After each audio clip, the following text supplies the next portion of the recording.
Good morning. How is everyone doing? Shakita Taylor here. And I, as you guys know, am on this mission to help women who are divorced, separating, live their best lives, know their worth, and not get stuck after such a traumatic event happens. Y'all, it is December the 1st, and it is so crazy. This morning, I get in the car and there's Christmas music on. And I'm thinking like, it's kind of early for that. And then my daughter says, she's like, Mom, today's December 1st. And I'm like, wait, what? It just seems so crazy how fast this year has just flown by.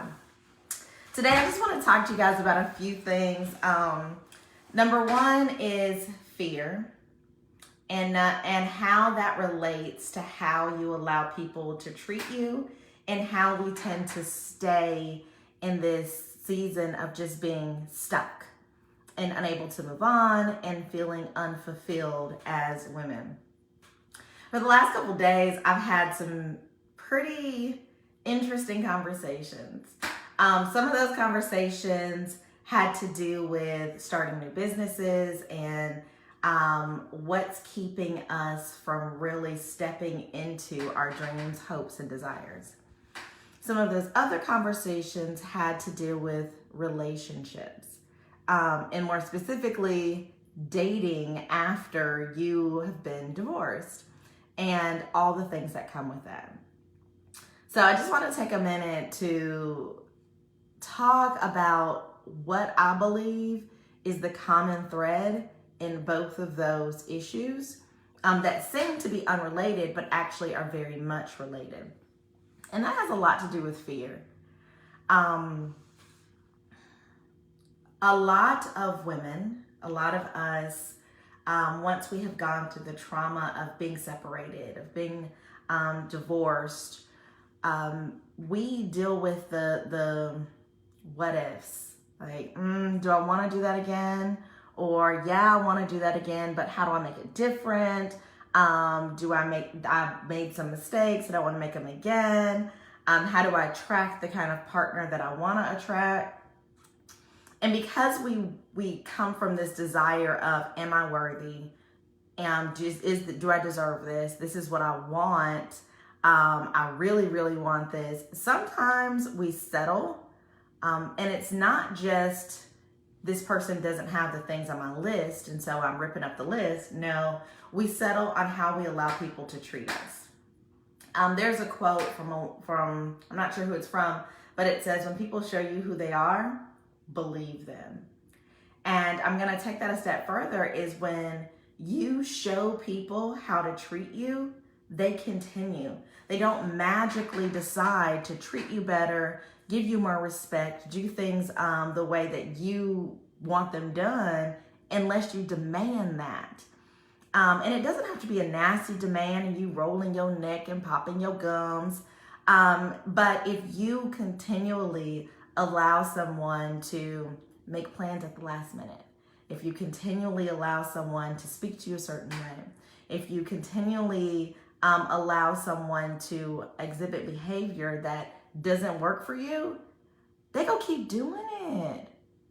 It's not until you demand and set boundaries and standards that that's going to change. And so you might maybe thinking like, what does it have to do with fear? And here it is that sometimes we allow people to treat us how they want to treat us because we're afraid that's all we're going to get.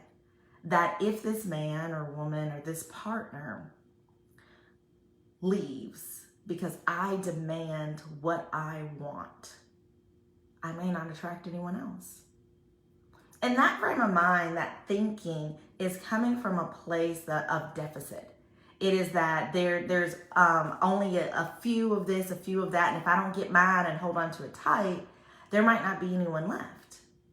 When the truth remains is, what is for you is for you. And when you open your heart and your hand and say, hey, look, this is what I need. This is what I'm willing to accept. This is what I'm not willing. These are my non-negotiables.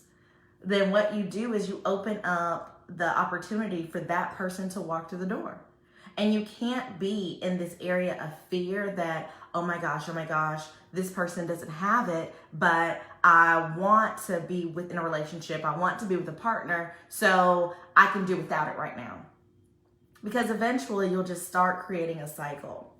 I was talking to a friend of mine, and she made a comment that like all of these relationships, these dating relationships, have not gone well. They have not ended the way that she would have desired.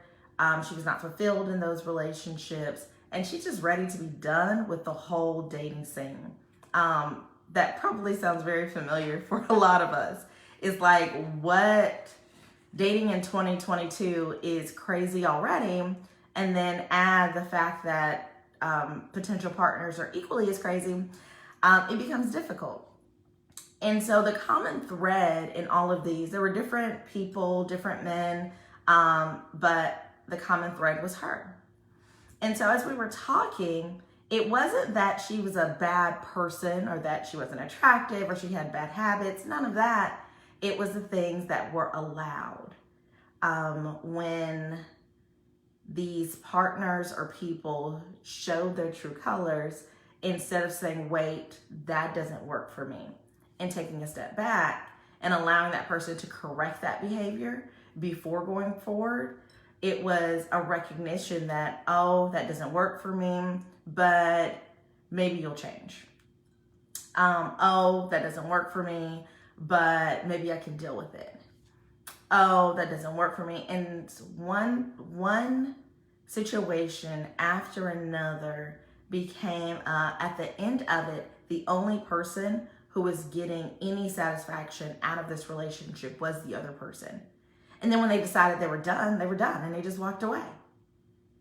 But what if we as women stop and say, these are the things I need, these are the things I desire, these are the things I want, and stand firm on that. And I'm not talking about you have to have a 6-figure income kind of things. I'm talking about, I need respect, I need quality time, I need whatever it is that you need, and not be so afraid that the other person will say no. Because if they say no, they are not the person for you. And we need to not be afraid to live in live a life of abundance and expectancy. So if I expect that the person I need, the person that's for me, is gonna show up, is gonna come around, is going to be, it's going to appear in my area when I'm ready for that person, then I can live a happy, fulfilled life and a life of expectation. Instead of this scarcity that I'm gonna take the first thing that comes to me because I may not get anything else. This might be the best thing this might be it. I need to not have such high standards. No, you need to honor yourself and not be afraid. Not sure if you guys have seen, I heard on the radio this parable, for lack of a better word, modern day story. And it's kind of been going on Facebook, and I wanted to share it with you if you have not heard it. So it deals with a bottle of water. And so if any of you have been around for any period of time, you know that you can get a bottle of water at different places and it costs a significantly different amount. For example, if you go to Costco, you can get a bottle of water, 25 cents get a whole case of it, maybe even less. Then if you go to the gas station, that bottle of water might be $2. If you go to the movie theater, that same bottle of water then becomes $2 to $3. If you go to an amusement park, then it's like $4 or $5. If you go to a nightclub, it might cost you $5. But in reality, it's the same bottle of water. It's the same brand. Dasani did not make special water for the nightclub. It is the same water. So what's the difference? The difference is the location. When that bottle of water is at Costco, Costco is a big box, buy in bulk, get it cheap kind of place. And so Costco views that water as only worth 25 cents. The gas station, you change locations, they view that water as worth $2. The nightclub views that water as worth $5. So sis, when it comes to you, you're the same woman, you're the same body, you're the same mind, but you need to change your location if where you are, you're only viewed as 25-cent bottle of water. You need to go and move to a place, be in a relationship with someone who knows the worth of you and says that yes, you are worthy of all the things that you need. You are worthy to have your needs and your desires met. So my question to you today is, where are you? Are you in a location? Are you in an environment where your worth is a 25-cent Costco? Are you in a place where you are at the gas station, the relationship, the environment that you're in, and your worth is a little bit more than Costco, but still not premium material? Or are you at a place in your life that you're ready to step into relationships, environments, friendships that know how worthy you are? They know that while Costco only want to give you 25 cents, that they're willing to pay the $5 because they understand that you are infinitely worthy. And that no dollar amount could ever complete you. Are you ready to do that? Let me know in the comments what you think. I'll talk to you soon.